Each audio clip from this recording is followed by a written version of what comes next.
दोस्तों सरकार ने ले लिया है काफ़ी बड़ा डिसीजन और ये डिसीजन के वजह से सरकार को काफ़ी बड़ा बेनिफिट तो मिलेगा ही। साथ में दोस्तों यहाँ पर आईआरएफसी को भी, Indian railway finance corporation limited को भी काफ़ी बड़ा बिजनेस यहाँ पर मिल सकता है। अब दोस्तों मैं आपको सबसे पहले बता देता हूँ, एक रिपोर्ट आ रही है। इस रिपोर्ट के अंदर आप देख सकते हो, Indian railways will monetise of rupees 2.5 lakh crore of asset in 5 years. यानी 2.5 लाख करोड़ के एसेट को मोनेटाइज करेगा इंडियन रेलवेज। किसके थ्रू? नेशनल मोनेटाइजेशन पाइपलाइन के थ्रू, जिसका नाम है दोस्तों नेशनल मोनेटाइजेशन पाइपलाइन NMP 2.0। इसके थ्रू यहां पर 2.5 लाख करोड़ के एसेट को मोनेटाइज करेगा इंडियन रेलवेज। अब मोनेटाइज कैसे करेगा? दोस्तों यहां पर रेलवे के अंदर दोस्तों सबसे पहले आपको देखने को मिलेगा, सबसे बड़ा देखने को मिलेगा प्राइवेट इन्वेस्टमेंट ड्राइव। यानी यहाँ पर दोस्तों इसका सिंपल सा मतलब क्या होता है मैं आपको बता देता हूँ। देखिए यहाँ पर इसका सिंपल सा मतलब होता है NMP यानी नेशनल मोनेटाइजेशन पाइपलाइन। रेलवे अपने जो पुराने एसेट्स हैं जैसे स्टेशन, ट्रेन, लैंड, उसके साथ साथ फ्रीट कॉरिडोर्स, इसको लीज पर प्राइवेट कंपनीज को देगा। लीज पे देना और सेलिंग में बहुत बड़ा डिफरेंस होता है। लीज पे यानी आप रेंट पे दे रहे हो, बेचना मतलब आप हमेशा के लिए उसको सेल कर रहे हो। बेचने नहीं वाला, ध्यान रहे, बेचना नहीं है, सिर्फ लीज करना है, सिर्फ लीज पे देना है। अब यहाँ पर दोस्तों सबसे इंपॉर्टेंट चीज़ क्या है कि ये सारी चीज़ें समझ में आ रही है कि यहाँ पर लीज पर देगा सरकार किसको? प्राइवेट कंपनीज को। प्राइवेट कंपनीज को क्या क्या लीज पे मिलेगा? जैसे स्टेशन मिल सकता है, ट्रेन मिल सकती है, लैंड मिल सकता है, फ्रीट कॉरिडोर्स मिल सकते हैं, ये सारी चीज़ लीज पर मिल जाएगी। अब यहाँ पर इंपॉर्टेंट चीज़ क्या है कि पैसा कौन लाएगा?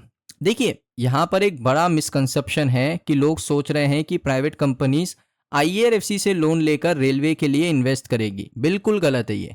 प्राइवेट प्लेयर्स आईआरएफसी से लोन नहीं ले सकते। आईआरएफसी का मॉडल सिर्फ इंडियन रेलवेज को फाइनेंस करना है। प्राइवेट प्लेयर्स का रोल क्या है? तो प्राइवेट कंपनीज क्या करेंगी यहाँ पर? प्राइवेट कंपनी सिंपल सा यहाँ पर क्या करेगी? स्टेशन को रीडेवलप करेगी। जैसे उन्होंने स्टेशन लीज पे लिया तो स्टेशन को रीडेवलप करेगी, वहाँ पर मॉल्स बनाएंगी। और आपको ये चीज़ हैरान मत होना कि जो रेलवे स्टेशन है वो आपको एयरपोर्ट की तरह देखने को मिल जाए। जैसे मॉल होते हैं एयरपोर्ट्स पे, जैसे फूड काउंटर होते हैं, तो वहाँ पर स्पेस को बहुत अच्छी तरीके से यूटिलाइज करके छोटे छोटे मॉल्स बनाए जाएंगे, छोटे छोटे फूड काउंटर्स बनाए जाएंगे जिनको रेंट पे दिया जाएगा। तो ये सारी चीज़ें यहाँ पर आप कह सकते हो कि प्राइवेट प्लेयर्स करने वाले। और स्टेशन का जो रीडेवलपमेंट है वो अपना इन्वेस्टमेंट लेकर आएंगे। ट्रेन ऑपरेशन अगर उनको आना है तो अपना इन्वेस्टमेंट लेकर आएंगे। कमर्शियल स्पेस में अपना इन्वेस्टमेंट लेकर आएंगे। लोन चाहिए तो वो बैंक से, एनबीएफसी से या बॉन्ड्स के थ्रू ले सकते हैं, लेकिन आईआरएफसी के थ्रू वो लोन नहीं ले सकते हैं। अब इसमें आप पूछोगे सारी चीज़ें अच्छी लग रही है, सरकार लीज पे देगी, प्राइवेट प्लेयर्स को बेनिफिट मिलेगा, सरकार को बेनिफिट मिलेगा, तो आईआरएफसी को कब बेनिफिट मिलेगा? तो अब आपको मैं बताता हूँ कि आईआरएफसी को कैसे बेनिफिट मिलेगा। अब ध्यान से देखना, आईआरएफसी सिर्फ एक काम करता है, रेलवे को पैसा देना। जब रेलवेज कोई नए वंदे भारत, नए ट्रैक्स, नए स्टेशन या नए इंफ्रास्ट्रक्चर के लिए पैसा चाहिए, रेलवेज आईआरएफसी से बोरो करेगा। तो जिन जिन प्रोजेक्ट्स के लिए रेलवेज बड़ा होगा उतना ही आईआरएफसी का बिजनेस बढ़ेगा, यानी गारंटी ग्रोथ है। अब यहाँ पर सिंपल बात यह है कि प्राइवेट प्लेयर पैसा खुद ले आएंगे, बोरोइंग हमेशा रेलवे करेगा आईआरएफसी से, और आईआरएफसी सबसे बड़ा फाइनेंसर है। अब दोस्तों यहाँ पर इंपॉर्टेंट चीज़ क्या है कि जो आईआरएफसी है, अब देखिए मान लेते हैं एक एग्जांपल से मैं आपको समझाता हूँ।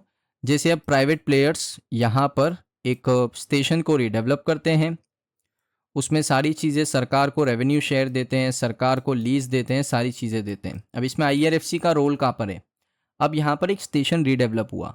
अब यहाँ पर इस स्टेशन के अंदर आपको कोई पुरानी ट्रेन्स देखने को नहीं मिलेगी, क्योंकि प्राइवेट प्लेयर्स ना कभी भी पूरी ट्रेन बनाने में पैसा नहीं लगाएंगे। वो सिर्फ ऑपरेटिंग बिजनेस करेंगे, ऑपरेट करेंगे, लीज देंगे, रेवेन्यू शेयर देंगे, वो कोई पूरी ट्रेन नहीं बनाएंगे। अब सरकार को ये नीड होगी कि भाई स्टेशन इतना अच्छा रीडेवलप हो गया, यहाँ कोई पुरानी ट्रेन चलेगी, तो वंदे भारत बना देते हैं, अमृत भारत बना देते हैं, ट्रैक का रीडेवलप करवा देते हैं, कॉरिडोर का रीडेवलप करवा देते हैं। तो ये सारे प्रोजेक्ट्स को आईआरएफसी फंड करेगा। सिंपल सी बात है। तो इनडायरेक्टली दोस्तों इस पूरे डिसीजन की वजह से आईआरएफसी को सबसे ज़्यादा बेनिफिट होगा, क्योंकि अगर कोई स्टेशन को रीडेवलप कर रहा है, स्टेशन को कोई रीडेवलप कर रहा है प्राइवेट प्लेयर्स, स्टेशन बहुत अच्छा बन गया, तो यहाँ पर कोई नई ट्रेन तो मैन्युफैक्चर नहीं करेगा ना प्राइवेट प्लेयर्स, वो तो सरकार को ही करना है। तो सरकार अब क्या करेगी, बुलेट ट्रेन के ऊपर फोकस करेगी, आईआरएफसी फंड करेगा। सरकार वंदे भारत के ऊपर फोकस करेगी, आईआरएफसी फंड करेगा। अमृत भारत को आईआरएफसी फंड करेगा। तो सारी चीज़ें आईआरएफसी से फंडिंग होने वाली है। तो इससे दोस्तों आईआरएफसी का लॉन्ग टर्म का जो बिजनेस ग्रोथ है वो काफ़ी एक्सपांड करेगा। और अगर बिजनेस ग्रोथ करेगा तो 200 या 220 के टारगेट कोई बड़ी बात नहीं है। उसके बाद यहाँ पर दोस्तों रेलवे का बजट भी आने वाला है। रेलवे का बजट का एक्सपेक्टेशन है 2,76,000 करोड़ का फाइनेंशियल ईयर 27 में, जो कि आएगा फेब 2026 में। और रेलवे देखिए सरकार यहाँ पर बिल्कुल प्लान के तहत काम कर रही है।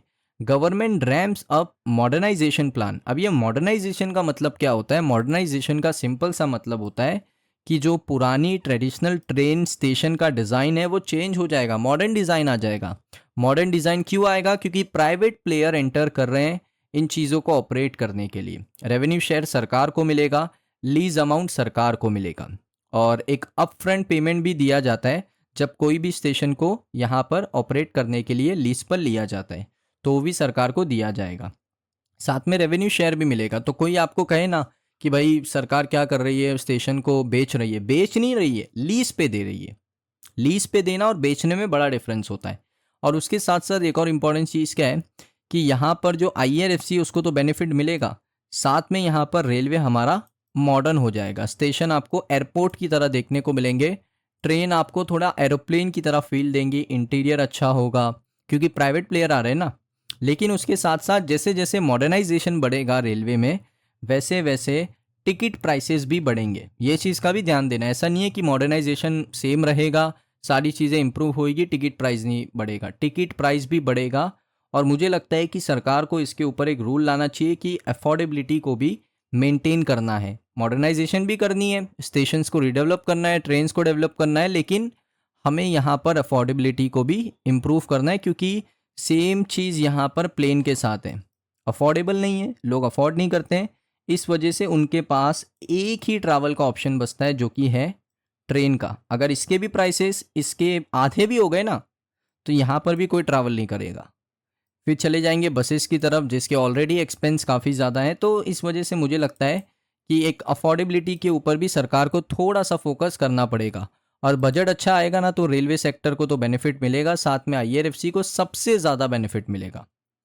ये चीज़ मैं एक्सप्लेन कर सकता हूँ कि बजट और आईआरएफसी का क्या को रिलेशन है। बजट अच्छा आता है तो ज़्यादा प्रोजेक्ट्स आते हैं, ज़्यादा प्रोजेक्ट की वजह से यहाँ पर आईआरएफसी को ज़्यादा फंड करने को मिलता है, ज़्यादा फाइनेंसिंग अपॉर्चुनिटी आईआरएफसी को मिलती है। तो 200-220 के टारगेट कोई यहाँ पर बड़ी बात नहीं है। अब दोस्तों यहाँ पर ये वीडियो आपको कैसे लगा कमेंट सेक्शन में बताइए। अगर आपको वीडियो अच्छा लगा वीडियो को लाइक करें। मिलता हूँ नेक्स्ट वीडियो के अंदर।